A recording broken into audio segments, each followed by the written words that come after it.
Mm-hmm. Mm-hmm. Hi. How are you? I'm good. How are you? Oh, okay. Here. Yeah. Here you go. Oh, thank you so much. We'll Hi. just put them in this little. Lovely folder that they love signing. Okay, are we expecting 4 board members? Because I really need a budget adopted today. We don't have much time. Yeah. We got a quorum now? Okay, good. I was getting nervous. I'm hanging in there. How are A long you? couple of weeks. Sorry. That's okay. I think I go here.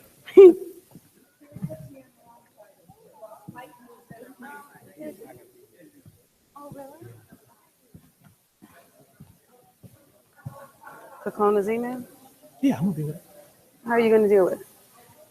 What do you mean? You want me to stand up and say, "Stop lying"? No. What are you going to It's- say? Because it's not factual.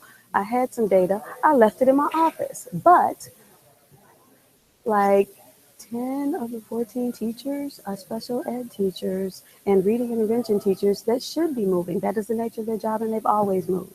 There are 5 teachers that don't have classrooms. But remember, the survey that they filled out said that they wanted more collaboration and more opportunity. So we have PD rooms for that. We have small group rooms, and that was the design recommended by the teachers and the students. So these are the things that you need to say about that. What was the other issue? Parking lot. Okay, I have an answer for that too.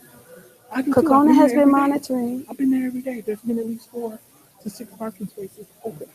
Okay, what people may not be considering is that people don't necessarily drive. People are not there every day. And the food service staff parks in the back in the circle because they work off hours as well as the night custodians. So I'm trying to give you some talking points because you need to address it. It's frustrating Kokona. I'll address it. It'll be addressed. Not as specific, straightforward as I'm you just are. giving you some talking points in Yeah. case you need them. Well, in that case, you should blow. I did write them down. They're on my screen right now. Board talking points. That's what it says. And I looked at the clock.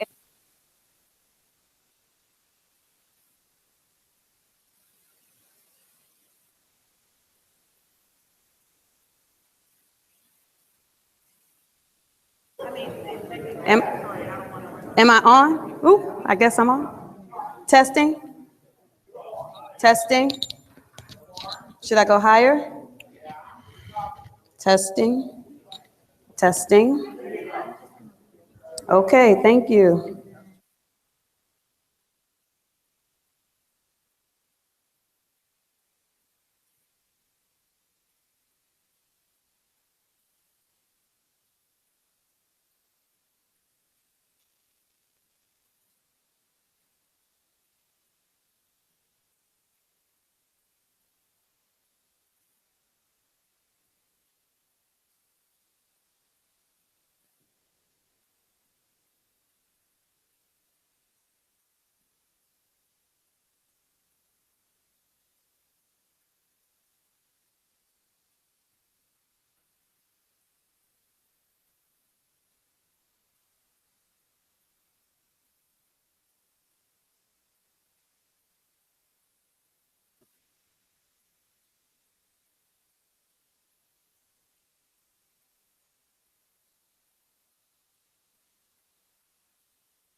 Let us call this meeting to order.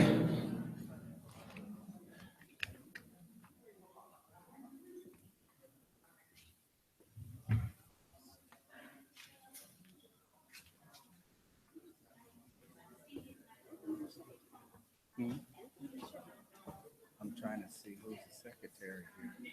Let's see if that's Galbert. Yeah. Sorry. Oh, it's my fault. Huddling, siding.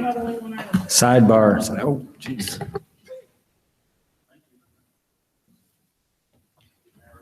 What time was our public hearing?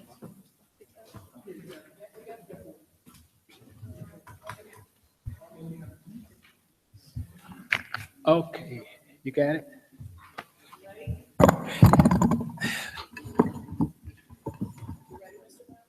Yes, Madam Pro Tem, Secretary, please. Thank you for the schedule. Take roll call. Mr. Anderson, Here.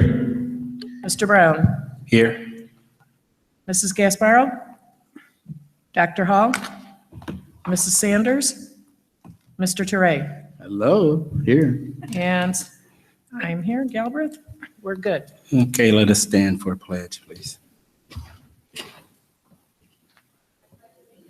the flag of the United States of America and to the republic for which it stands, one nation, under God, indivisible, with liberty and justice for all.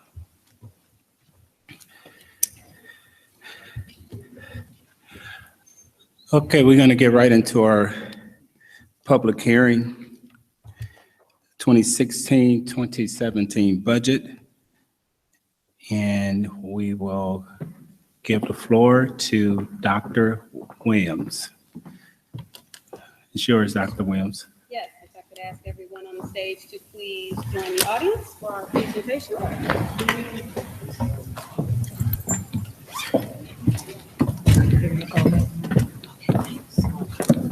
Forgot to see if I.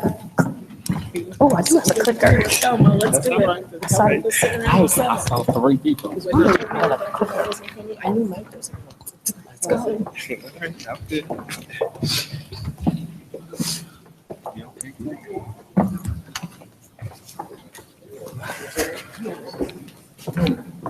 I can't see you, but.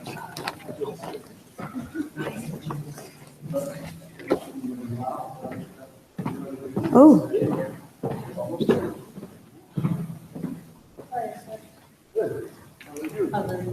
I'm just going to give Mary a little help here. How are you there? that is Mr. May. Thank you for coming. That looks a little blurry.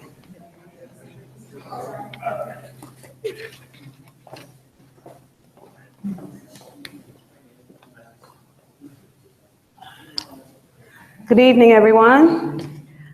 Today I will present a brief State of the District report and budget presentation for the 2016-17 school year. Am I too close? I'm okay? All right. Our agenda, we will talk about the condition of our state and its impact to our district, as well as this year's budget, rather. The state of the state. Our governor stated that the stopgap budget that was put into place for schools is a temporary way to get through the general election. There's been a lot of conversation about the additional funds that the district will receive this year, and that information is included on a future slide. But just to give you an idea of where our state is, our unpaid bill backlog is predicted to reach $14 billion by July 1st of next year. As it stands today, we have a backlog of $9.2 billion, $9.2 billion in unpaid bills as of today.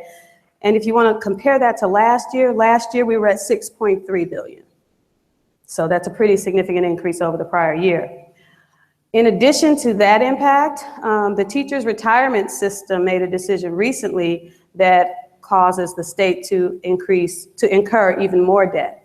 The teachers' retirement system, they have a percentage that they determine each year is the percentage that they will receive in interest. And they lowered that percentage. So by them lowering that estimate, the state has an additional obligation each year to pay those funds.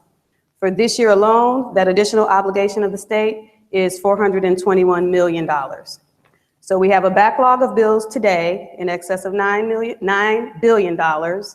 We have an additional obligation, a new obligation of $421 million this year alone, and our stopgap budget exacerbated the issue even further. While schools are very pleased that we are receiving additional funds this year, at least our district is. That stopgap budget increased revenue by 12%. And of course, there was no matching increase, or I'm sorry, it increased expenditures by 12%, and there was no matching revenue for that increase.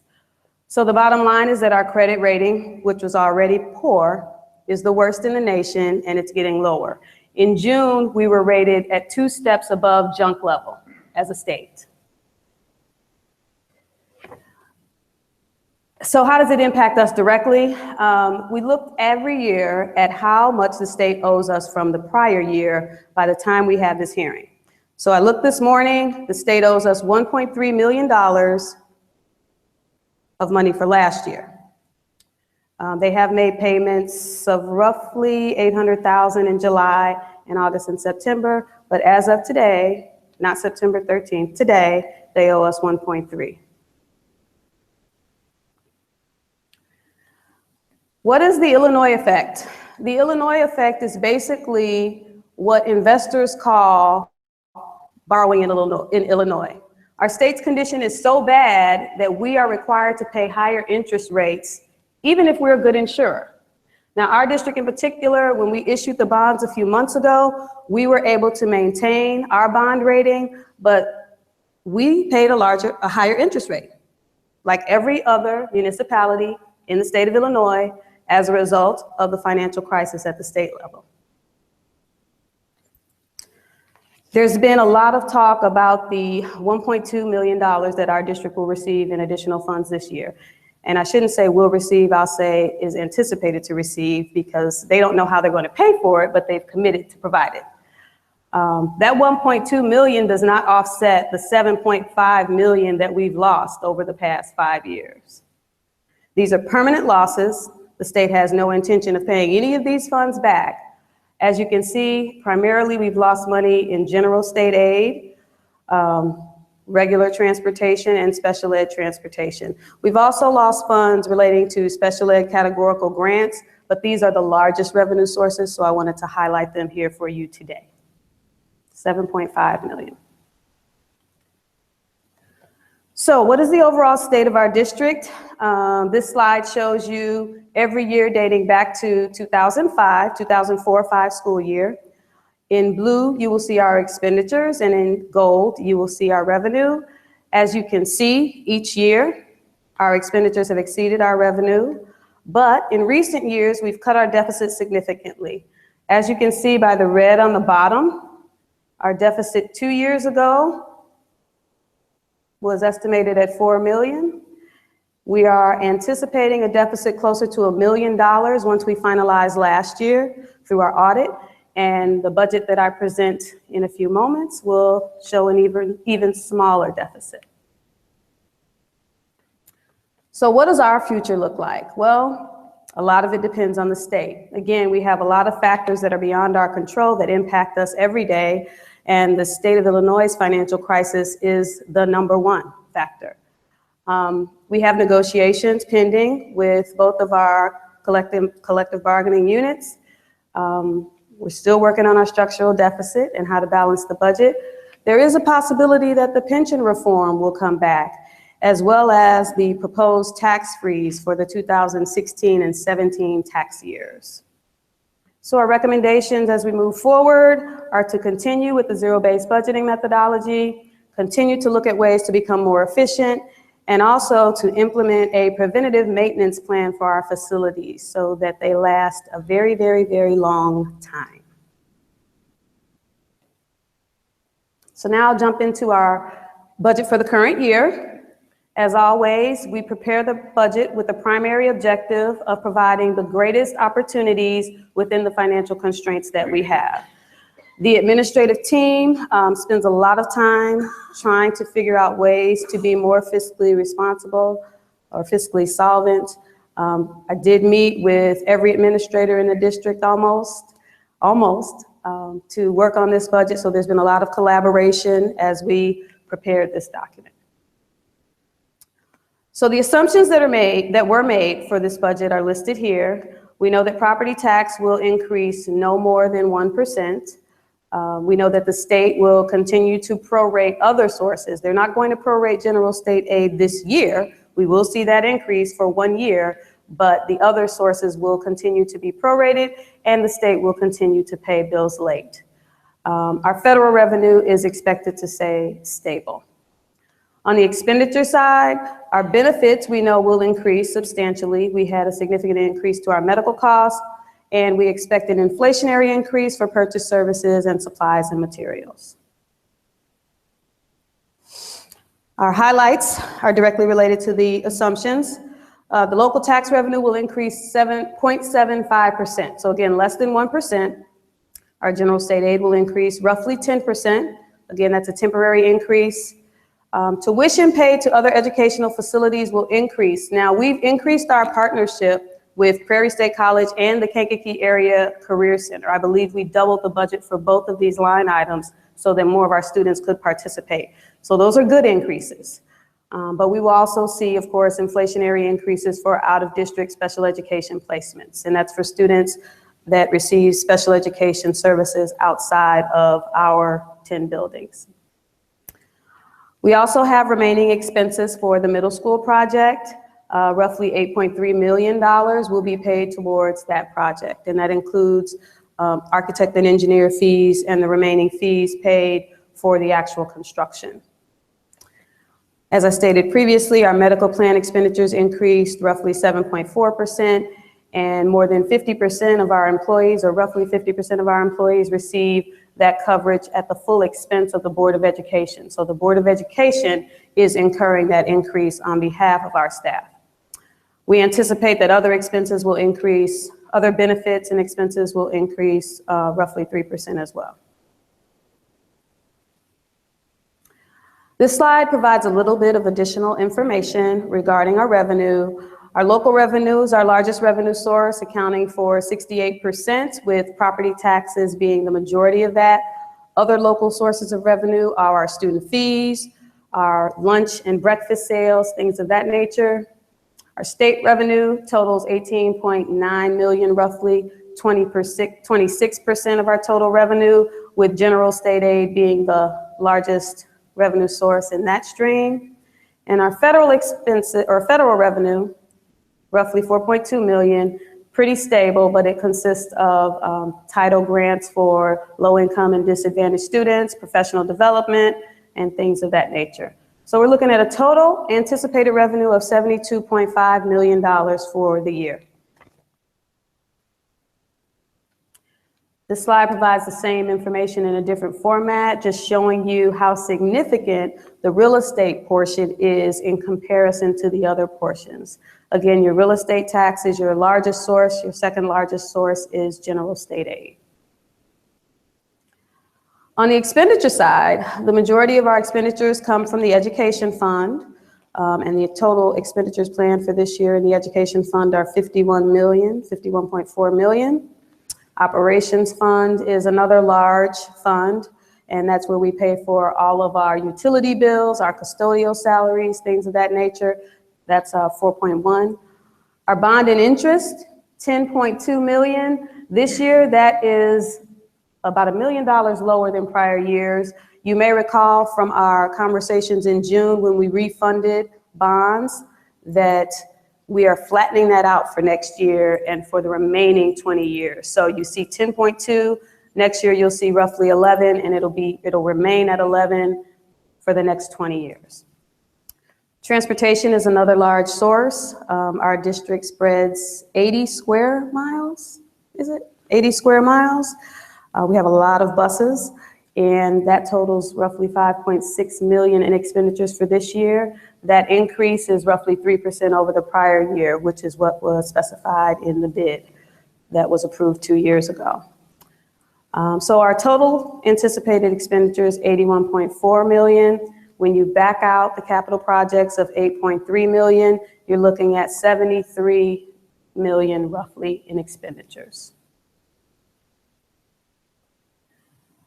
Again, this slide just shows you where the bulk of our money is spent, education being the largest portion of that. If you take out the capital projects, because of course that's not an annual expense, That education piece of the pie is going to go up roughly to 70%. The state likes to look at our budget from a function perspective. As you can see, instruction, roughly 42.5%, support services, roughly 40%. But that's a bit misleading because if you look over to your right, you'll see the payments to other governments at 3.4%. That's what we pay for our special ed students that are out of district, Kankakee Area Career Center students, and our early college initiative with Prairie State. So the portion that's spent on instruction is actually closer to 46-47%. The payment to other governments at 3.4 and the instruction at 42.5. When you combine those two, that's 45.9, so 46% roughly.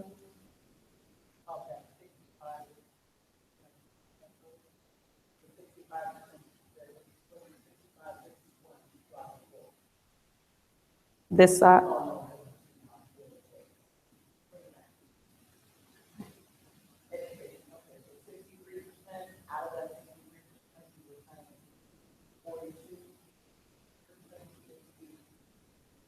No, this is the same. This is just a different way to look at it.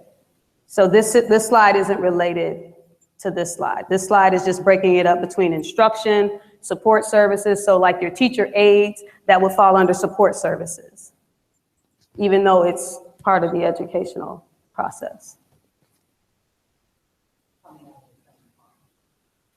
Yes, yes. This slide just shows you by type. And a lot of people talk about the fact that salary and benefits are your largest portion of the pie. And as you can see, the same applies here. Our salaries account for 41.4% of the total budget. Benefits account for another 12%. But again, we have that out of district tuition for another 5.3%. These numbers would all, of course, increase once you back out the construction for this year.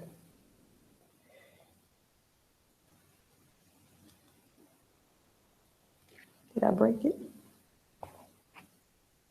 Oh, it's just delayed, maybe? Okay. So here we have our 5 years at a glance. As you can see, again, our revenue is shown in gold, expenses shown in blue, and our deficit shown in red. And that red on the last slide is getting very, very small because as it stands today, we have a deficit of about $500,000 planned for the budget.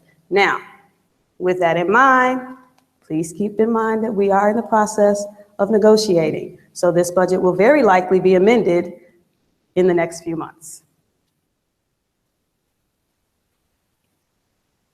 In summary, our fund balance, our beginning fund balance is currently estimated at $41 million.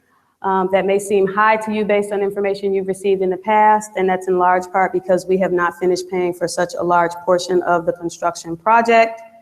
Our total revenue is anticipated to be $72.5 million, with expenditures anticipated to be $73 for a deficit of $558,921. Again, just want to reemphasize that we are in negotiations and we will be revisiting all of this in the very near future. Be happy to address any questions that anyone has at this time.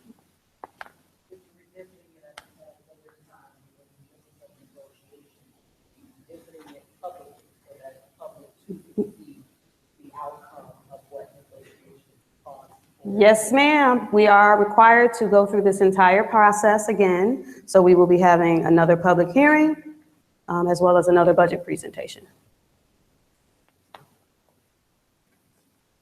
Oh, I'll restate her question. Will it be presented? Will the budget be presented in public again? And yes, it will be presented in public. We will have a public hearing. There will be public notice issued as well so that everyone can come out and listen to how the budget has changed from what was presented today. Any other questions?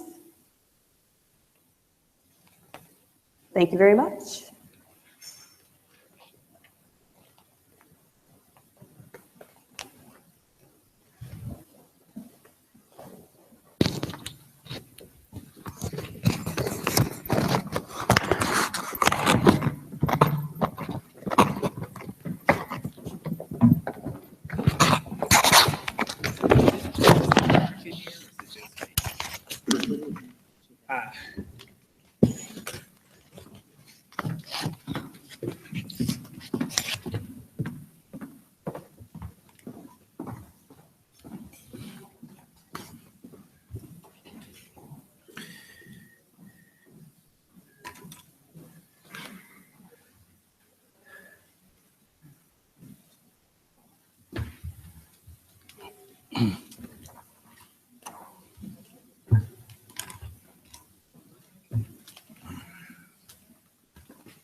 Mr. Brown didn't ask any questions.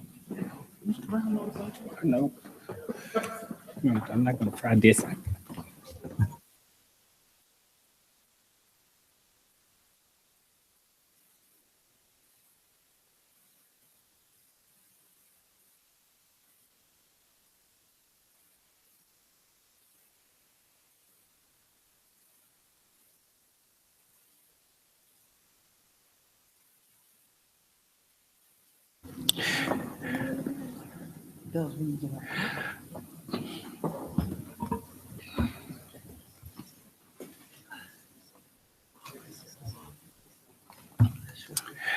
Okay.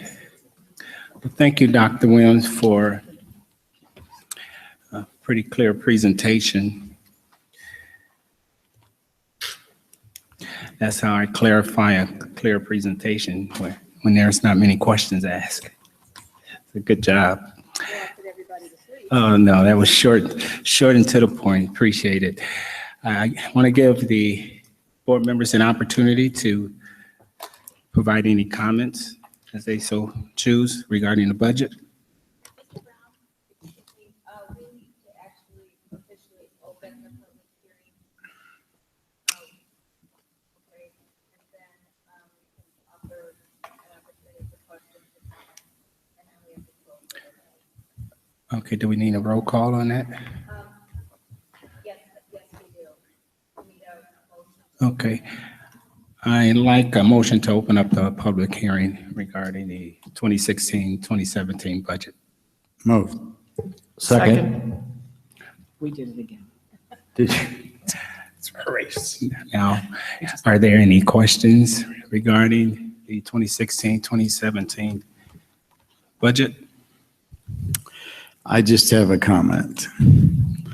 And this is for the audience that's in cyberspace listening to us. I would just like to say, after looking at the state of the state, that whether you're an independent, a Democrat, or a Republican, I would encourage you to consider what your elected officials have done for you in the last 20 or 30 years and what they're doing for you now, and vote your conscience on whether you want to keep these same people leading the ship of state or not.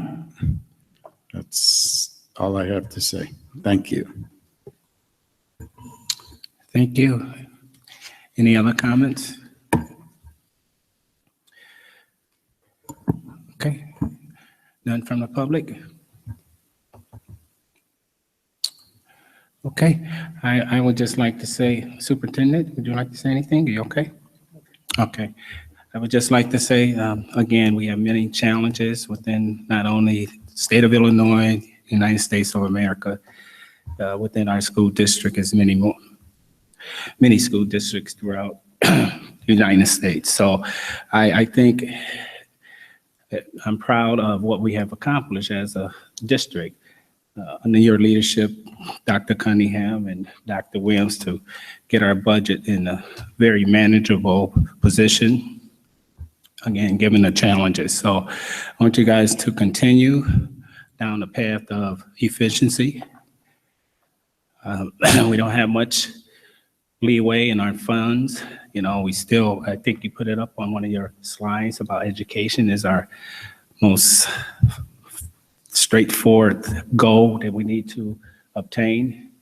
And with all the other challenges that takes up our expenses. So it is a challenge, but we are up to the task. And I really appreciate the hard rigor and hard work that everybody has put forth to make our budget as clear and as concise as it could be, given the deficit. So thank you guys so much. Appreciate it. Okay. Okay, so I need a roll call. Oh, okay.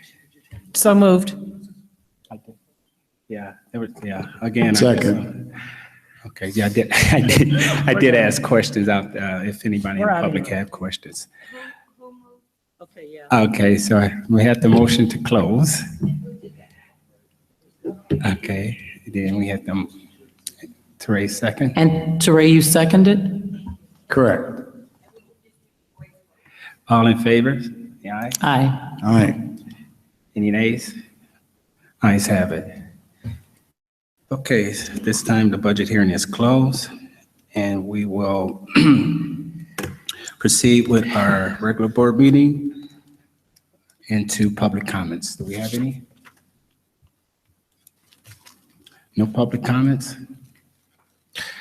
I like these meetings.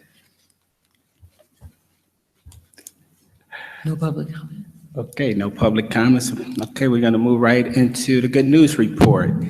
Recognition of Coretta Scott King Magnet School and Crete Monee High School award recipients in that order.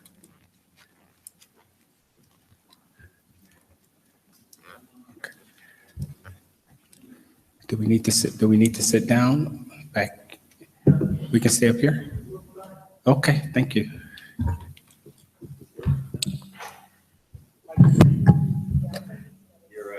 So you're going to stay down there, dancing tonight? I can dance if you want. Do a dance. For those who don't know me, my name is Brian, and principal of Crete King Magnet School. I was given the opportunity here tonight to share in today's day what is now old news, but is very, very good news. Chicago Magazine has conducted a study, and they took a variety of data and they put it into a matrix system. And lo and behold, Coretta Scott King was identified as the top 10 elementary school in Will County. We're in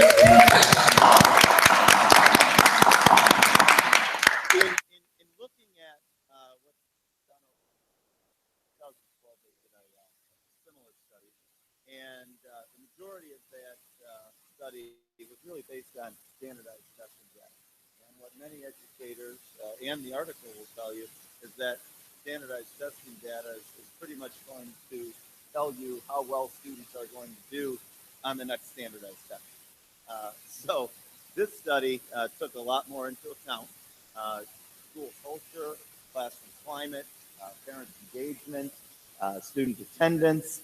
There was some park data, some map data, a variety of data went into a system. Chicago Magazine hired an independent firm to crunch the data that they attained, and as I said, we ended up as number 8. Now, I will tell you that this magazine will hang in a frame in our school, as well as my office for many, many, many years to come. It's a proud accomplishment. It's a trophy, if you will. But I will also tell you that we did not need Chicago Magazine to tell us how great we are. I have only been there for 1 year, so I can take a microscopic value of the credit. The credit goes to our students and their families, and most importantly, our support staff and our staff that works tirelessly on a daily basis. They're an amazing group of teachers and support staff who care about children more than I can explain. They work tirelessly. They put in long hours They came in over the summer. They work weekends. They work late nights. They are truly an amazing group of teachers. And I think the barometer for a principal and probably any educator of any school is, would I want my child to attend this school? And the answer by myself and most of our staff, or all of our staff, would be resoundingly yes. Coretta Scott King Magnet School is a phenomenal school, and Chicago Magazine was only an affirmation of what I think we've already known. So thank you very much for the opportunity to share this with you this evening.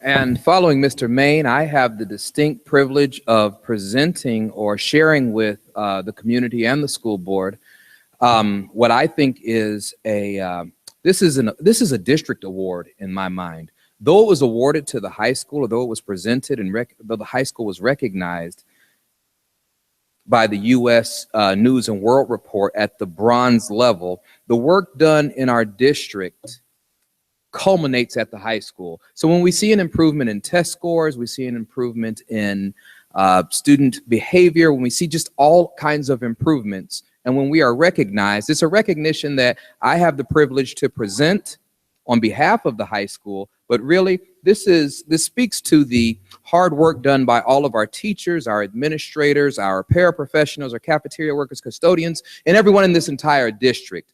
Leadership matters, but our students matter even more. So I am just pleased to share with the community something that's been shared a couple of times already, but formally shared right now to the community and to the Board of Education, the recognition given to Crete Monee High School as one of America's best schools. We've been recognized by the U.S. News and World Report at the bronze level. What does that mean? Plainly, we are in the top 25% of high schools in the state of Illinois. There are only a couple of other high schools in these south suburbs, and when I say a couple, I mean two, in the greater south suburbs and a little bit of the western south suburbs as well that have received this award. So we're one of 3 schools out of many high schools that received it. But again, I contend strongly, though a lot of hard work is done at the high school, and we are not ashamed of this award at the high school, I still strongly contend this is something that we can celebrate as a school community. We did it, we win every day, and I am just pleased and proud to be a principal, but I'm also pleased and proud to be a community member. I couldn't be happier with the education that my children are receiving in Crete Monee School District. And I anticipate the day that we acknowledge all of the wins that we have and we continue to build upon these successes. We win every day here at the high school and in CM201U. Thank you.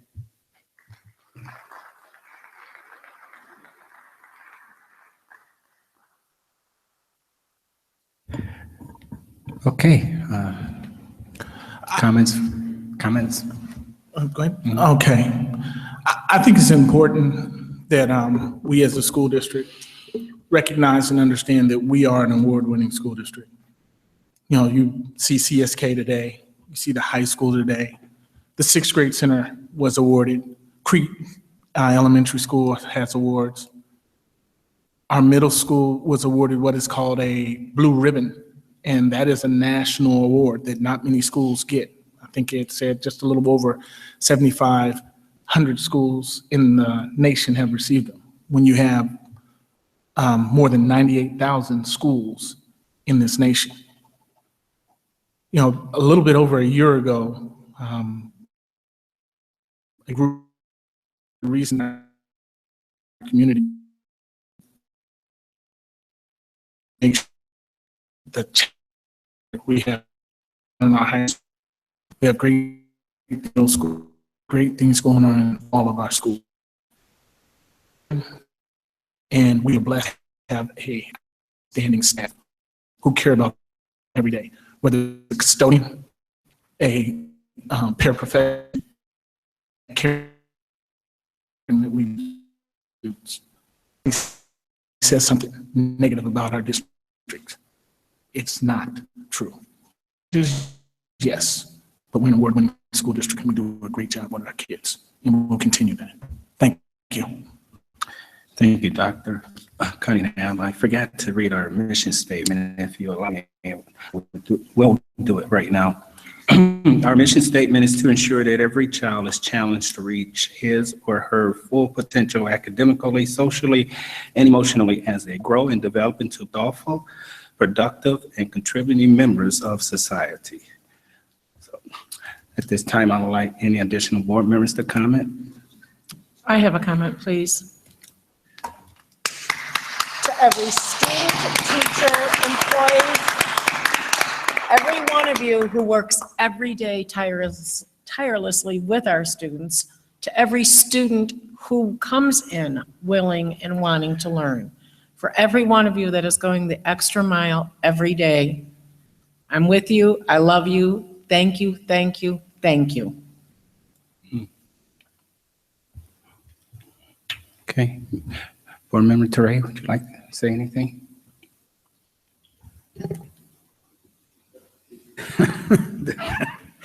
Stop it, stop it. Keep up the excellent work. And there are many, many good things going on in our school district. There is no doubt about it. There is always room for improvement, and I expect us to keep striving for that. Would love to see us #1 on the Chicago magazine, and I'd like to see the bronze turn into gold. And it takes the community. I hate to say a democratic phrase, but you know, it takes a community. You hate it? Oh, hate you is know, a strong you know, word, but you know, Noted. being an old Republican, what can I say? You know, change. but it takes all of us. It takes the teachers, the students, the parents, the support staff, everybody working together to make this an excellent educational opportunity. And I want to see every kid walk out the door at the age of 18 or 17 or 19 or whenever they reach graduation with the potential to be whatever they want to be in life, whether that be a tradesman or a doctor or a nurse or a rocket scientist or whatever, or drive a bus, whatever they want to be. I want them to have the foundation to do that. And that's what this is all about, making responsible young adults when they walk out that door. And then keep up the good work. Yeah, I couldn't agree more with Mr. Teray and everybody who's spoken tonight. Congratulations, not just to the principals, but to the whole staff and everybody that works so hard on behalf of the kids here. And what I really think is important about both these awards is that these kinds of rankings have become a lot more sophisticated these days, and they really measure how a district responds to the needs of all its students. And, you know, and takes into account some of the different economic and socioeconomic differences between districts. But, you know, from what I've read and heard, both articles stress that it's really a measure of the health and vitality of a district and its ability to serve all of its students, no matter how diverse that might be. And I think it's just a reminder, yeah, do we have challenges? Absolutely. And these are actually measuring how we're addressing those challenges. So, you know, we have issues we need to address, and in our debates and discussion, I hope we remind ourselves that we're really operating from a real, a pretty high foundation of quality here in this district. I'm really impressed since I came on the board, what I see in the schools and in talking to the teachers and the staff and the students and families. So congratulations. Yeah, keep up the good work. Let's go for the gold and go for #1 and all that stuff and keep pressing on. But I think because we've been doing that, we've gotten to where we are today. So thank you. Thank you, Chris. Kim? And I'll just agree and concur with my colleagues, everyone that has spoken, and certainly just in my congratulations to both principals. And I'm a firm believer, and I will always be, that it is a you, the continuous you. That would include parents, teachers, students, custodians, our safety staff, everyone inside of the educational system has and does play a part in the efforts to educate our kids. And again, we can't do it without any of those individuals. And as you guys say in education, I'm sure we say it in corporate America, there is no I in what? Team. So we're a team. And as Christian, and I believe some of the other, my colleagues have stated that certainly we have challenges like every other school district. And I'm probably a little more in the mindset of exponential growth. So we're at bronze, let's shoot for silver and let's move up. I mean, progress is really about the strides that we make. So again, we're not going to go to Hawaii overnight. We all know how many hours the trip that is. So at the end of the day, the progress that we continue to make, the strides that you guys are making to help to educate our kids along with the other partners, we're very proud and we commend you for the excellent hard work that you're doing. So thank you. Still want to see you dance. All right. Well, again, I believe everybody heard the passion from the board members up here as far as what it takes and what our kids have accomplished with the help of so many, but it starts at home and it's brought to the schools, and our teachers are at the forefront. So we need to provide them with all the support they need to be the first line of defense, so to speak, for our kids. So I'm pleased. I really feel good about the awards that we receive, given a lot of negative press out there. So this really says what we have as a topic of discussion, good news report. So I just said, keep it coming, and good job again to all. And again, I heard my colleagues up here really enthused about this, really like this is what we're here for. This is what we spend the long hours for, is to see success. So let's keep it going. Thank you. Thank you, the principals, the high school principal, and the Coretta Scott King principal, Brian, and Dr. Hart. Thank you, guys, and all our principals and teachers out there, and all of our staff. I don't want to miss anybody. See, when I start naming names, I forget. Okay, so everyone in the district that had anything to do with the learning of our kids, thank you, thank you, thank you. All righty. Being said, do we have any board updates?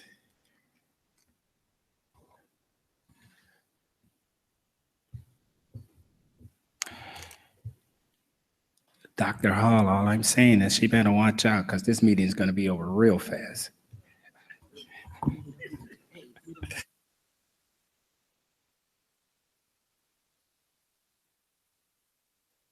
Okay, no board updates, going once, going twice, gone. Okay, moving right along on the agenda, administrative updates, superintendent, oral presentation, info only. This is just a quick oral update. I was disappointed that we were not able to open the middle school on time. The contractor told me up until the time we made the call that the building would be substantially complete and ready. It was not. In my walkthrough with the contractor, previously discussed items were not addressed, and for the safety of the students and staff members, we had to open 48 hours later. The contractor addressed each of my issues in those 48 hours, and we were able to get into school. And the first day of school was kind of difficult. We had students, staff members, bus drivers, and parents that were trying to get acclimated to the new traffic patterns. It made our buses, I think that first day there, a little bit late.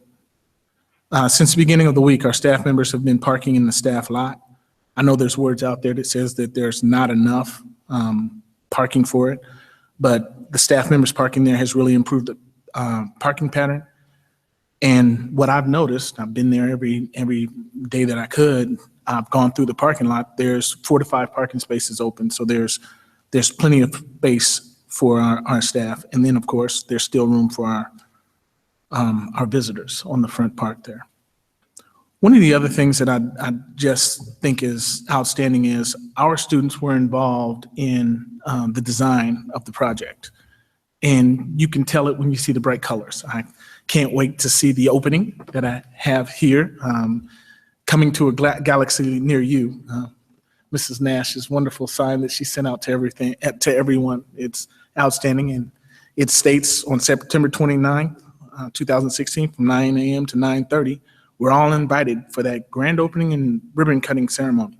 We're going to celebrate that expansion of the school. I think the teachers and staff members are still celebrating at this time. They love the colors. They love the outstanding materials that are there. I've been there, and I've seen them and heard them talking about it. They like what they have. They like that they were involved. Not every staff member has a classroom, but that wasn't the original design. We have professional development rooms, and those professional development rooms are being accessed and used by our staff members, and they're being used well. We continue to work towards the culmination, and we expect that to happen by the end of the month, since we're going to be celebrating in there.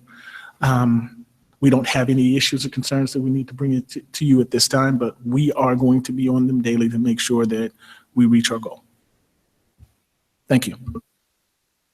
Do we have any questions? Yes. So, Me too. so my question is, you gave, and I'm sorry for being facetious, but I mean, since we last spoke, have we moved in the direction of some of those questions that we had at the committee of the whole? Has any of those measures been addressed? Yes, we continue to measure. We have a list of punch list items that were sent out to the board, and we are watching those daily. One of the things is I'm in the building now. It usually starts my day, and I walk through to see if there have been changes. The plan was that they were supposed to have the scaffolding down after use this weekend, and it was. The scaffolding was down, had to be down. The ceiling is 95% completed. And that's the big ceiling up there that we were concerned about. They have started working on the steps of the amphitheater. And, my concern was, hey, we have our students in here now. As you work on those steps, it has to be sanded down. We don't expect that you're going to make our classrooms or our building dirty again. So they have visqueen up and around, and then it is collapsed onto the stairwell so that it's not an eyesore for our students or for us. So we're addressing each step. We will have daily catches. We've had some challenges, like for instance, we expected to have our locker combinations a little earlier.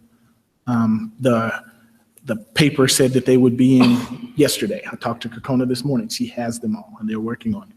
We wanted it earlier. We're still pressing them, but they're meeting the dates that we have listed there. If there is a problem or concern, we will make sure that the board is aware, and we will take whatever actions necessary to keep them going. Okay, and I am aware that you did put the punch in our, the board's FYI, so I'm not really so much speaking for us, but, we were publicly broadcast, and I felt like it was important to let the community know, as Mr. Toure indicated a little earlier, for us to be publicly discussed in the meeting in the media rather, for the school not being open. This is, to me, the opportunity to share with the community, or should be, what the circumstances were. I'm not asking for a long dissertation, but something that helps them. They've probably, as I did as a taxpayer, read your information via an email, and as a board member, of course, we had a little more information. But when you have a project this size, there are going to be setbacks, and certainly it was never intentional or purposeful that we would not have our building open. We paid for a project and we expected it to be done. Can you just share with the community some of your concerns or thoughts about why it did not take place publicly? Publicly, as I've stated, it was about safety. And to give some specific answers, we have a school that has a lot of walkers, and we need to make sure that students could get to the building safely. When I was there on that Monday, there were numerous issues that students could have gotten into, and they could have hurt themselves coming to school. The second way that we get our students into our school is through the bus route, and the bus ring was not complete. It was not complete and safe, and it had to be complete. There were holes in the sidewalk and missing sidewalk, and there were 2 light poles that had I think these screws are somewhere between 2 to 6 inches protruding that were not well protected. And my expectation was that they would be completed before our students came in. We don't want anyone hurt. We're not going to allow that. And if it's not safe enough, we weren't going to have them enter. We had some other issues inside the building with things that were not locked down for electrical. And there were areas that had to be complete to ensure safety, including all phones working and a working elevator that was not quite certified. Without all of those things being completed, we were not bringing our students in. So safety, Yes. top Yes, ma'am. priority. Okay. And one thing that I will mention, because it was nice of them to be involved, is the union agreed to walk with me and to make sure that any concerns that they have were given to me before we went and sent information to the Board of Education. So the staff and the students were going to be safe before we entered the building. And when we did enter, we had a walkthrough at the end. Me and the union president walked through, and she was like, it was done. And I was like, it was done. And we were happy to get into the building so that our students could get safe, could get their education. Safety first. I have a question for you too. Are you done, Ms. Sanders? Yes, Mr. Torrey. Thank you. There was a safety issue brought up at the committee as a whole about children being dropped off by their parents and getting across the street safely and into the school safely. Have we had any talks with University Park or with our own, with your own administration on how to safeguard those children crossing designated crossing areas or crossing guards, or the University Park Police Department cooperating with us for the drop-off period to ensure as much safety as possible for the children that are dropped off and allegedly running across the street to get into school? I can say that it's not allegedly. I was out there one of the days and I saw those parents dropping the kids off and the kids darting in front of. What we have done is what we're in control of, and that is we've asked the staff and they have done it. We have moved all of our cars from that the streets there. I think it's, I want to say Olmsted. Am I saying the right Olmsted. one? So that there are no cars actually on that street now, so that the buses and the parents can get in there without our cars being there. We are using our parking lot. So that area has been better. I won't say it's 100% right, but it is better than it was on that first day. We will continue to try to work with University Park to see if they can come up with something that would assist us. All right, and I'm just wondering, where in the front entrance, you have that road that goes into the handicap parking, and there's about 14 slots there. There's an arrow going in and another arrow going in, and I don't understand how you're supposed to get out of there with two arrows going in and there is no place to go. I mean,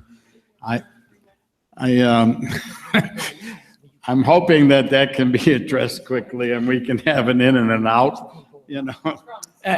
Actually, I understand how they're trying to set it up. They're setting it up as a one-way drive, and as a one-way drive, it's a nice little loop, and that part does work. The problem is when you get to the top portion of the loop, there are two lanes, and both the lanes go straight, which you can't go. Right. You either have to make a left or a right. We need to make sure that those are designated properly so that people who want to go on the loop, they need to go. You're going to go into a field if you go. I was just, you know. Okay. I was just wondering at my advanced age if I was just seeing things wrong No, or sir, what. you weren't. That is. I parked in there. He's still trying to get his truck out of the field. And I was trying to figure out how to legally go out, and there is no stop sign either at the end there, so a stop sign needs to be installed if we're going to exit out there. So just some safety precautions. Yeah, I have a four-wheel drive truck, but I'd rather not try it. I don't want to see you in the ditch over there. Yeah. So, We will get but that handled with the architects and the contractors. just, because you know, it is- all kidding aside, it's a safety issue. Yes, sir. And I'm more concerned, of course, about the children exiting, and if we can, I can tell you that 3 board members who came to see me said the same thing. oh, 3. One here. Oh, okay. Yeah, one there, one here, and one that's not Alrighty. here yet, and actually 4, because one called me about it when they went. So Just to see how to go get in. It's more fun being with them. We're in the straight lane. All right. Thank you. thank you. Did you say that so there was also talk of parking, like insufficient parking, but did you say they reconfigured the lot or? No, they something? didn't reconfigure the lot. Or it's a- There was a discussion about the number of staff members compared to the number of parking spaces. And the principal asked all staff members to park in the parking spot because we were concerned. And when they all parked in on Monday was the first day, there were 6 spots that were still open. And then today, when I checked, there were 4 spots open. So it looks like we have sufficient parking. The same thing we did when we had curriculum nights before. Yeah, they're gonna have to park on the streets. For us to build parking enough for those nights when we have, I think it's usually 2 to 3 times a year for each one of the buildings, it would have cost us a significant amount of money, and we wouldn't use it all the time, not even close. Sufficient answer? No, okay. No, Not a problem. No, just, you know, a little coordination with UP would be nice, so yeah. they don't get any tickets for parking along the residential streets, you know. And that would be a good thing to do before we have our first parent conference, Yes, sir. or the grand opening, actually.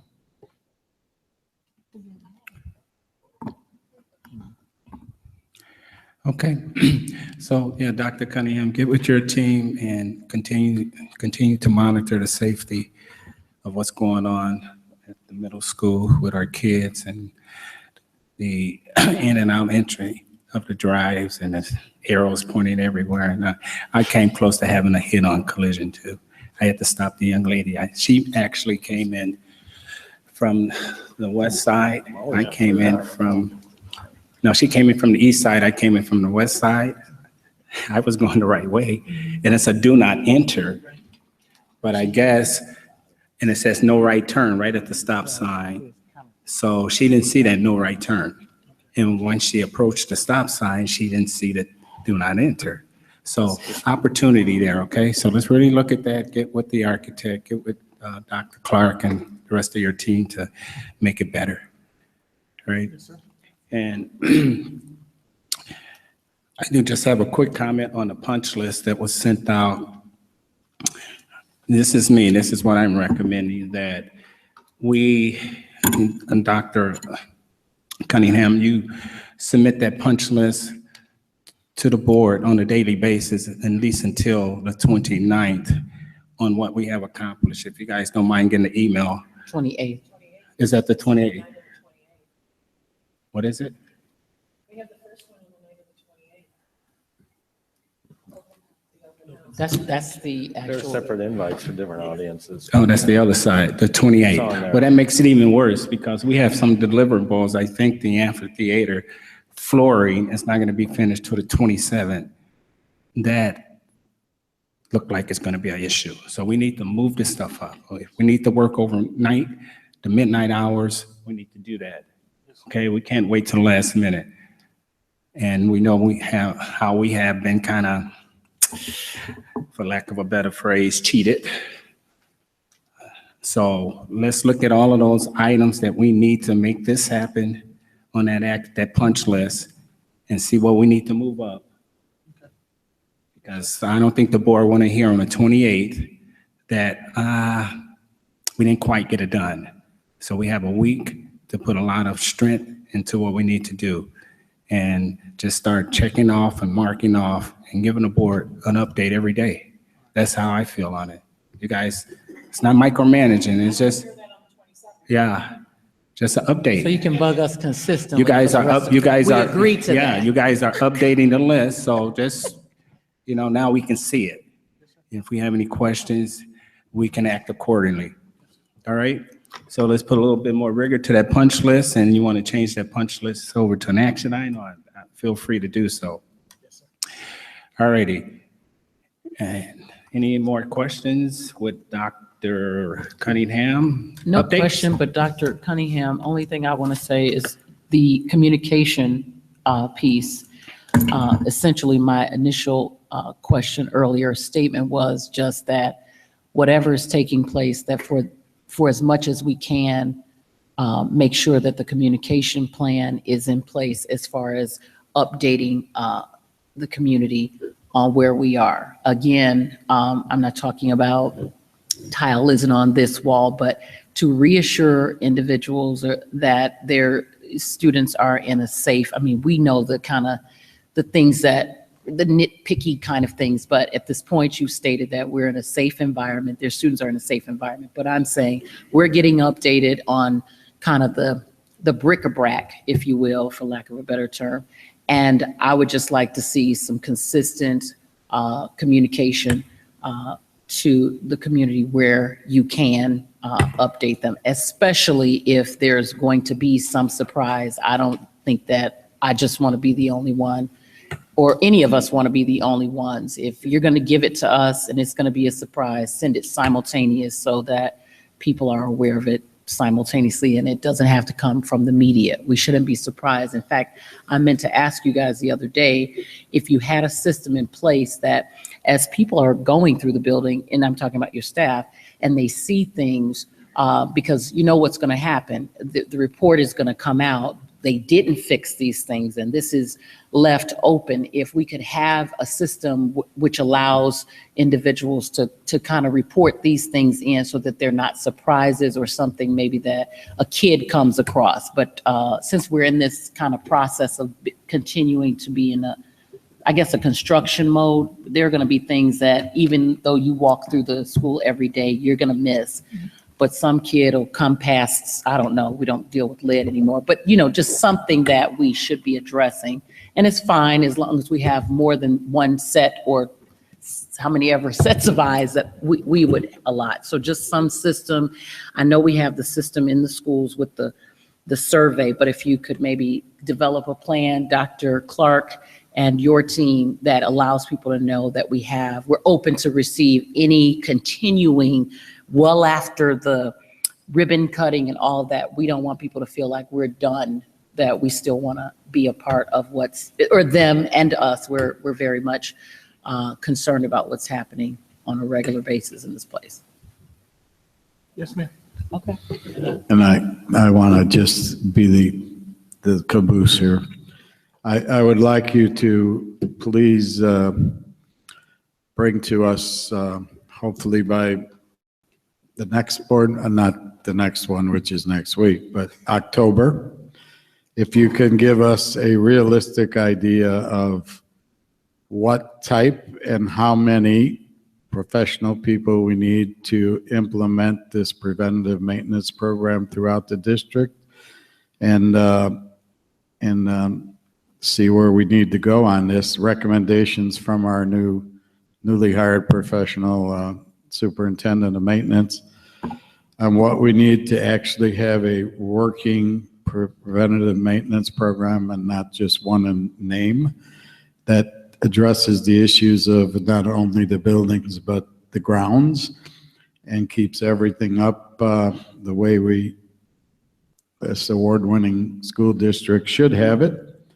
So is that a realistic time frame in your mind? Something in another month for us to look at? I can try. I haven't talked to Keith about how.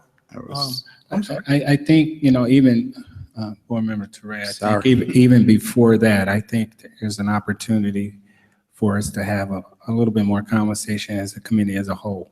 We can talk about it then before the next October board meeting. I think you can lay something out for us then, so we can talk about it a little bit more, I guess, conversationally. I will bring Keith to our October Committee of the Whole meeting. Yeah. And we will update you on where we are. And then we If can- we have a finished plan, you'll have it in your hand. If the plan is still continuing to be worked on, you'll have an outline and an understanding of where we're going. See, because the reason I said get it up front quicker, sooner than later, there may be an opportunity at the community as a whole. We can bring it back to the board, maybe a segment as an action item. Right. Then we can vote on something. So after looking at it, say, hey, you know what? Hey, this is something we should have did PM. We should have did some type of corrective maintenance on this part. Let's take an action item and we can, expend some money if need be.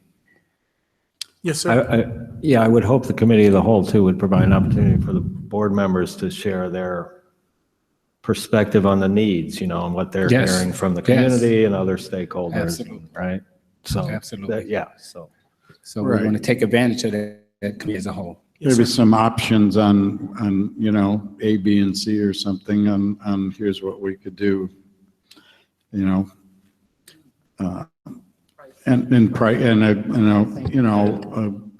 guesstimate on the cost and if we want what we want to do. And Dr. Williams, I think, needs to be very much involved with this.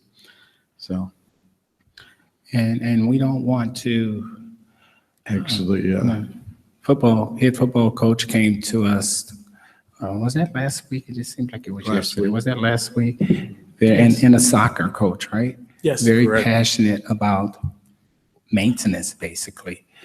And we don't want to sweep that up under the rug because we're really talking about safety too, safety implications. So let's keep this moving. Yes, sir. Now I know why we got $500,000 deficit. We're paying you big bucks now. Keep it going. Not quite that much. Scratch that. Mr. Cunningham? All right. Just with that question concerning the football field, you gave us a outline that there was going to be some process to prepare the football team as it was, some rolling process. Did that all take place? Prior to Yes, last ma'am, we game? did. Prior to last game, they had rolling, they had cutting, and this week we've kept the football team off of the field. They normally practice on Tuesday nights, but they're just on their practice field now. They're not on the actual football field this week. We aerated, pull those big plugs out, and I went and I spent some time with Mr. Tobias, and they aerated north and south and east and west to make sure that they got it. And then they were also putting in a mixture of sand and dirt to make sure that it could break it up and that it would be a better surface. And they're also going to roll it again. So is the soccer field useful as well? The soccer field is not quite yet ready. Okay. They're still working on it. Our plan is to make sure that it is ready by the spring. The water that we had, So let me get this better understanding. Is the soccer season, and forgive me if by not knowing this at this moment, are we playing any soccer games now? Boys have boys. Boys. The boys play on the football field? No, Not they yet. play on the back. The Well, back, they should Yeah. be. but they're not playing there. they're not playing there. Where are they playing for our They're home games? playing for home games. Yes. We're actually playing away now. For So those. we're not using our field. No, not that. We'll have the field ready for the spring to use again, but we'll also need to talk about other options and opportunities, which you've kind of requested. The concern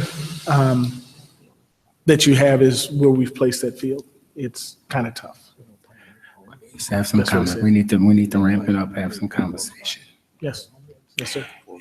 Okay, so we bring it back up in the community as a whole. Yes, sir, we'll have it. Okay, any further questions? All right.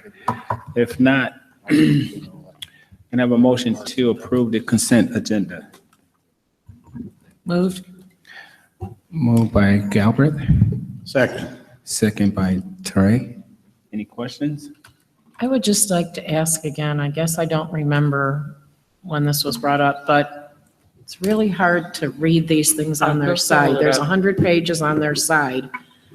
And, if I'm trying to look for something, all these pages are on their side. Is there any way to scan them in so that we can read them up and down? And I can't rotate them. There's no opportunity to rotate these, so everything is sideways. Is there any? Can I get we with can do you? about this? Can we meet later and see if I can help you with that? I mean, I can't do it right now, but I might be able to help. There's no you. way on this computer to do it. There might be a way hidden. Well, I'm not saying there is. I haven't seen I it. had two people Well, try. I don't know. It seems like it's the weekly. Okay. I'll see what we can And do. his there. are sideways. We'll We've been see what we trying can to do do- to remedy but that why- situation. We've been trying to do this for years before you came. So Terry, tell me we hadn't been seeing that turned upside down. What has changed? That's the way people scan them. Okay, so that's human. So whoever's that's why I read it scanning laying that down. particular document or page, can we ask them to scan them appropriately? That's human. That's, because we shouldn't have to come here and try to turn them around. Right. This is a PDF file. How come we cannot rotate it?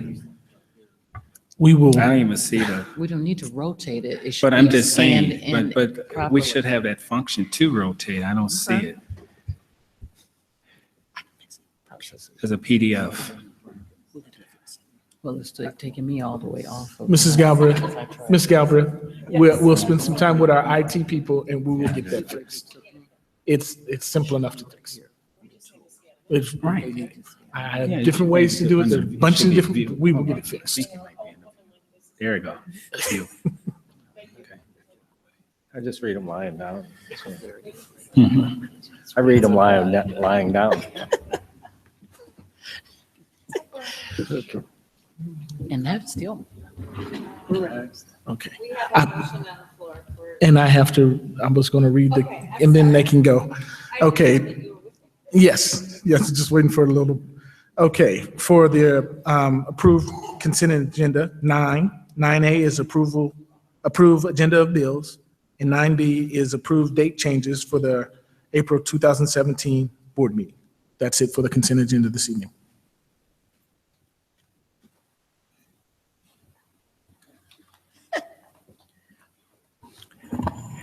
Any further questions? If not, Madam Secretary, roll call, please. Mr. Anderson, Aye. Mrs. Galbraith, Aye. Mr. Touré, Aye. and Mr. Brown, Aye. and the secretary's aye. Motion carried. Okay. Action reports. Mr. Brown, at this time, I'd like to make a request that we move items 12 and 13 previous to item 11. So following action reports, could we move old business and new business before closed session, please? Please?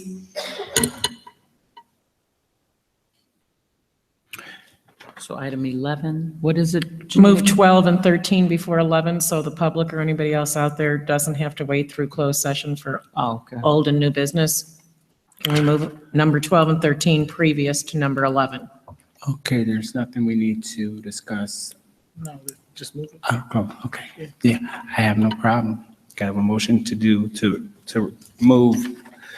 I think I did the let's see, motion. Item number 11 and, No, no, 12. No, no. 12 and 13 before number 11. Okay, so moved. That's, Moved by Galbert, Second.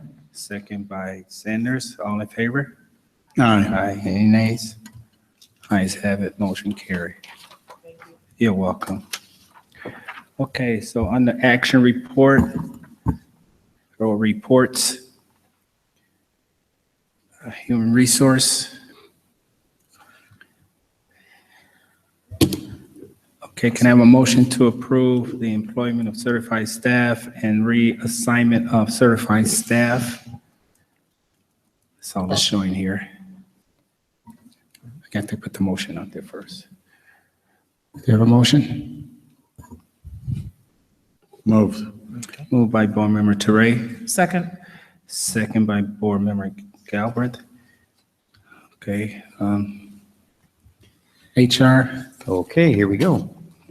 Certified staff employment, Lori Connolly, Tiffany Davis, Dennis Gatherite, Aaron Grahn, Rebecca Hack, Jonathan Hernandez, Karen Marcinek, Jason Messick, Andrew Pendelski, Richard Posey, Elisa Richard, Rose Ringenberg, Robert Rissmiller, Carl Scott, Kimberly Simpson, David Serlak, Monica Swenson, Nasikia Tripp, Teresa Urchel, Angela Verde, and Thomas Williams.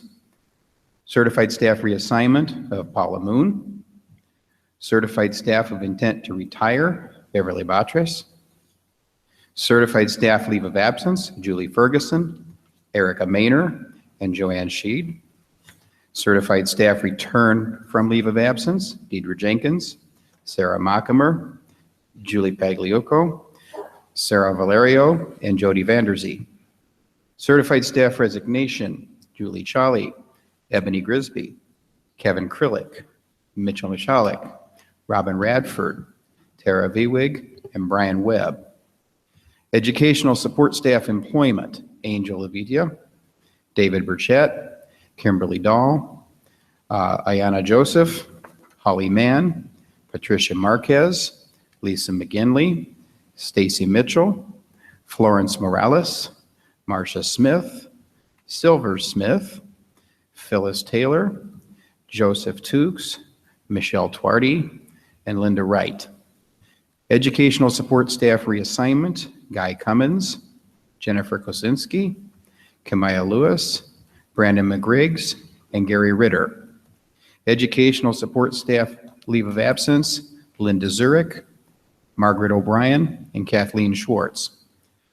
Educational support staff return from leave of absence, Donald Buffington, Cheryl Karsten, and Diamond Reed Washington. Educational support staff resignation, Tanya Anderson, Andrew Davies, Tamala Jasper, pardon me, Ryan Jones, Kathleen Osborne, Bianca Philpott, Allison Place, and Delisa Robinson.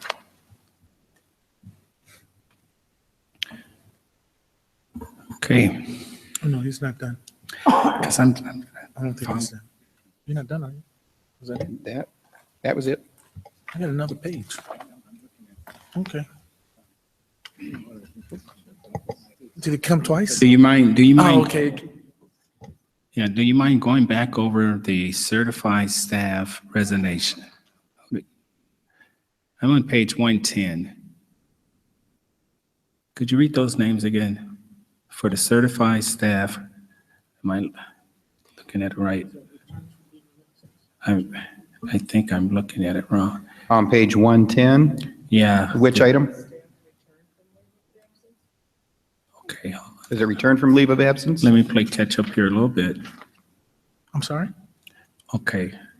No, let's go to page 104. Okay. Under certified staff leave of absence. Page 104. Yes. Could you read those names again that you have? Certified staff leave of absence, Julie Ferguson, Erica Maynor, and Joanne Sheed. Got it. Okay. Yeah. All right. Okay. Let's look at that. Question. Page 105, just as an example, under educational support staff employment, Kimberly Dahl, and then it says returning from 2015 to 2016. Why are we listing somebody that's coming back if they were Well- employed before? All of the permanent guest teachers were released in March. They're released every year, and then we rehire them. So all of these that say that are permanent guest teachers? In I this mean, it goes case, on and on throughout. right, in the cases where they were released at the end of the year and then brought back, that's what they would say. They're just returning to their position they Okay. held. Thank you.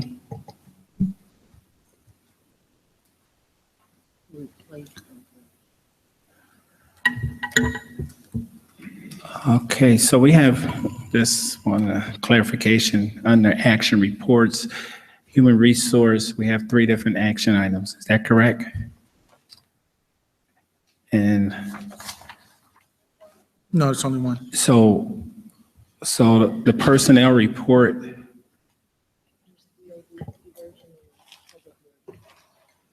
Yeah, that's a build, yeah, board. Yeah, that's why we got two. Okay. So the motion was just to approve that one action item. Okay, the motion is out there. Any further questions?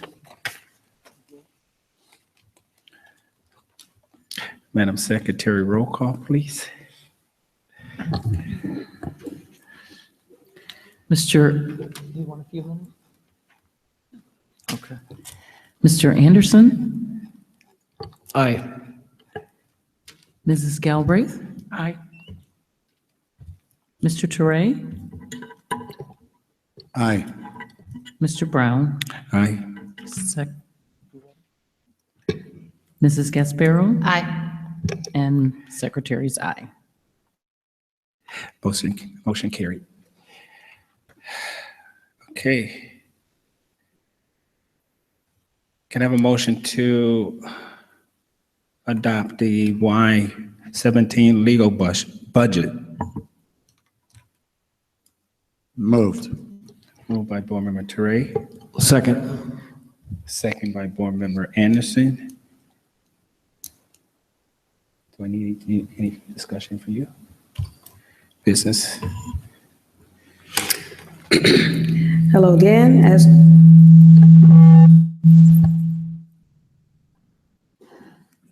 no, I took it off. Hello again. As required by law, a public hearing was held prior to this meeting to review the proposed budget for the 2016-17 school year, as well as to provide an overview of the contents. To recap, the revenue for the year is estimated at $72.4 million. Expenditures are estimated at $81.4 million, $8.3 million of which are for the remaining expenses for the middle school addition. The budget includes a deficit of just under $1 million, and it is the recommendation of your administrative team that the board adopt the budget as presented with the expectation that it may soon be amended.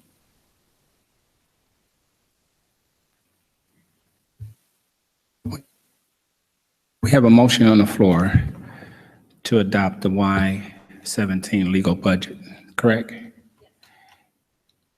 And we look like we have a separate action item, if I'm correct, to adopt the Y-17 resolution for the proposed budget. And that covers all of that? Got it. But it's showing here to adopt the resolution. Yeah, sure. Yeah.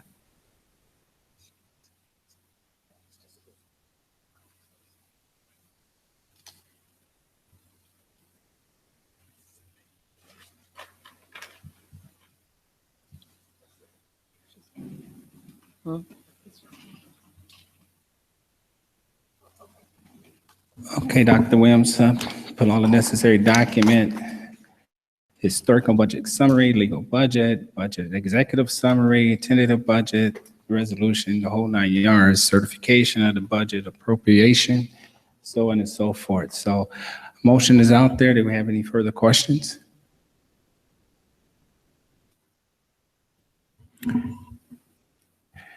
If not, roll call, please. Madam.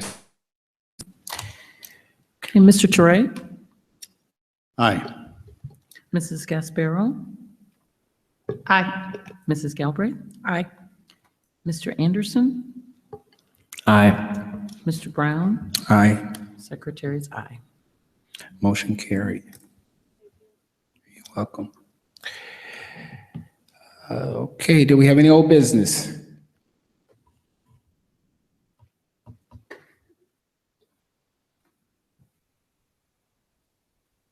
If not, do we have any new business?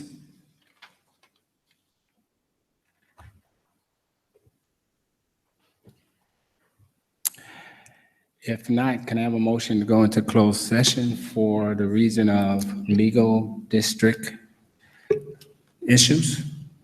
Moved. For review? Moved by Gasparo, Second. second by Galbraith. All in favor? Do I need to take a roll call? Hold on. Okay. Yeah. Moved by Gasparo. I'm trying to move this, I'm moving everything. Who was it moved by? Moved by Gasparo, second by Galbraith. Jeez. Madam Secretary, roll call. Okay. Mr. Touré Aye. and Mrs. Gasparo? Mrs. Galbraith? Aye. Mr. Anderson? Aye. Mr. Brown? Aye. And Mrs., oh, that's me, Secretary's aye. Aye.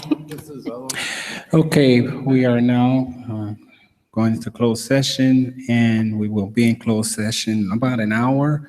But after that, we will just come out of closed session and adjourn the meeting. So thank you, public, for participating in this meeting. You so choose to stay and watch us come out. Be more than happy. If I can make a quick statement, just a reminder, all board members are required to sign the budget. And we have 3 copies for you today. Okay, have that ready? Can we take in the close? I'm coming. I'm coming. Terry, you're more than happy to go in the closed session. Dr. Clark, too, you can.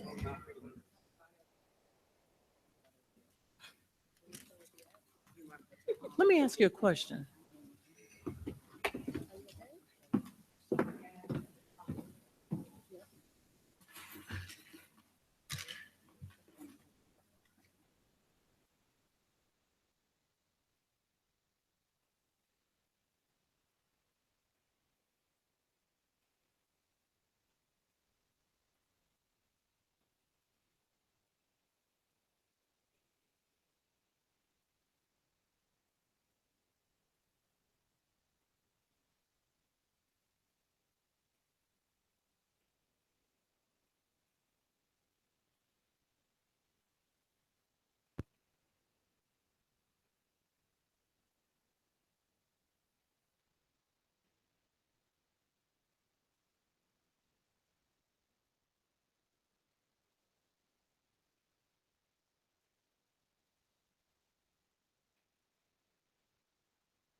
lost without the name tag.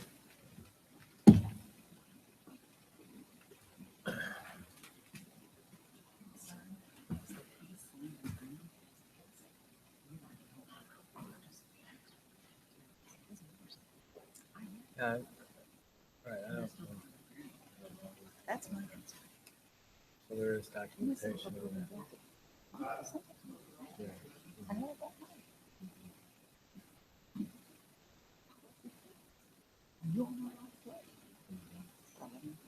He's playing this season. Oh, yeah. Is he good? No. Not that good?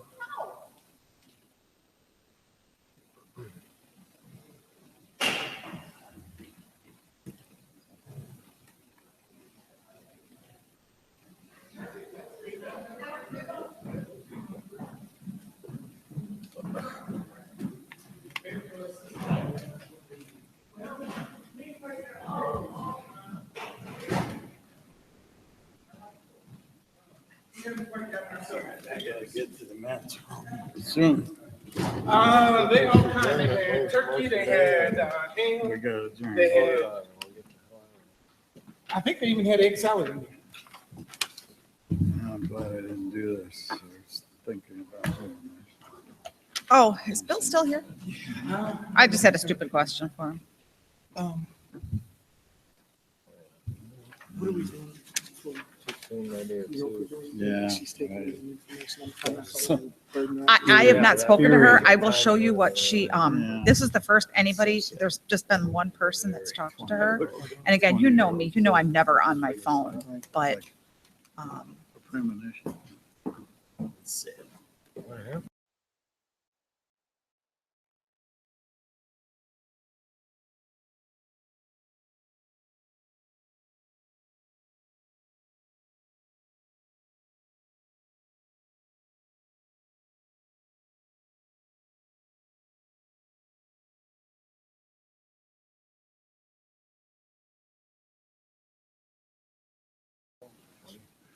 You know your neighbor over there?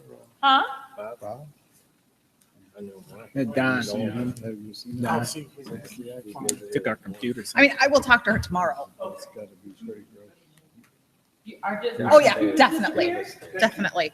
And, Well, I used to be on sports. yeah, I will call you tomorrow morning, or Terry if you're not in or whatever. Traveling all over the world. We had good discussions in Booster Club. It was part of getting that 14 grand that we used to put the initial drainage in the football. Oh, yeah. Years ago, Bob was on it then. Yeah, right And I heard about it. Civic and I, minded. you know, Hey. I just couldn't believe it. his daughter used to take He pictures brings of my up career. grandkids. And photography. He's my caboose. He's my caboose. Was he quite Okay, I just know that every time we leave a When I meeting saw him, he was within just 10 laying minutes or there so, pretty much, He's somewhat gonna responsive. come up behind me eventually, things should He happen. seemed to recognize. So, you know, when you go, You gotta cover me, Sandy. But there's no. She went to computer. As It's soon been as, a very slow kind of coming back, but no hope. I'll be right back. do we need her to end He closed used to take session? his daily There's walks 5 on of the us. court. You'd always see him. Actually, we don't. Subdivision, you'd always I see guess we him. don't, but we would have to say that she wasn't I don't think here. I don't think he'll ever really speak again, which must be, I can't imagine how agonizing that would be. Oh. Because apparently he's pretty, perceptive. It's horrible. He can't It's horrible. really talk, can't write. The only thing, the last thing I heard was. Can I have a motion to come out of closed session? Moved. Moved by Gasparo. Second. Second. Was that That was a tie. Either one. All right, second by Terry? I'll give it to him. Who was the mover? Go ahead. Second by Mr. Terry. Okay, all in favor, say aye. Aye. No nays. Okay, we are out of closed session. Right now. Okay. Can I have a motion to adjourn? So moved. Second. Moved by Board Member Sanders, second by Gasparo. All in favor, say aye. Aye. All in favor, say aye. Aye. 80 days, ayes got it. We are adjourned.